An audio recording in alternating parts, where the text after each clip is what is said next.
Finn, come back inside. Flash a light.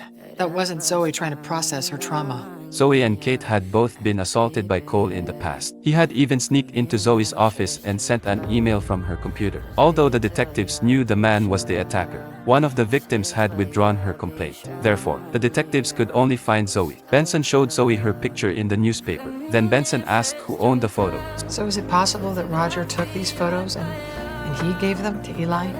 I mean, he's my mentor. He's my friend.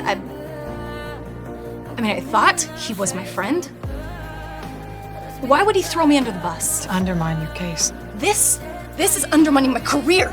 Zoe said that while she was being raped, she suddenly saw a flash of light. At first, she thought it was just a hallucination caused by fear, but the detectives later found a light source at the crime scene. That discovery made Benson even more certain that someone had opened a door during the attack. It meant someone might have witnessed the entire assault on Zoe. If they could find that person, they might finally be able to identify the man who attacked her. Meanwhile, Eli continued to insist that Zoe had consented. The detectives immediately went to question the hotel manager. They learned there was a fire escape that led to the rooftop. Because of that, many people who wanted to stay anonymous would take the elevator straight up to the bedroom. Yeah, some guy rode up the elevator that night. The detectives quickly reviewed the elevator security footage. They discovered that a man had indeed taken the elevator up to Eli's bedroom. After investigating further, they learned that the man's name was Harry. He was also a well-known drug dealer on Wall Street. Benson believed Harry must have seen something that night, but if they arrested him right away, he would have no reason to cooperate with them. Suddenly, Benson came up with a plan. She immediately asked Paris to pose as a friend of Eli's. The goal was to get close to Harry and try to buy drugs from him. When Harry took out the drugs, Amanda suddenly rushed in.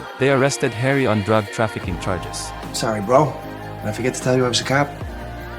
Under intense questioning from the detectives, Harry realized he needed to cooperate to reduce his sentence. So he finally confessed to everything he had seen. When I opened the door, Eli was on top of this girl, and she was struggling.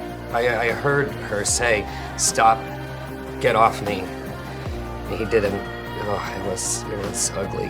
Benson believed Harry was far from the perfect witness. You think he's willing to wear wire? I think he's willing to wear a clown suit. This guy is so afraid of going to prison, he'll do anything we want. Worth a shot. Later, Harry wore a wire and went to meet Eli. At first, Eli denied everything, but when Harry described exactly what had happened that night, Eli tried to bribe him with money to keep quiet. Even then, Eli still refused to admit to the crime.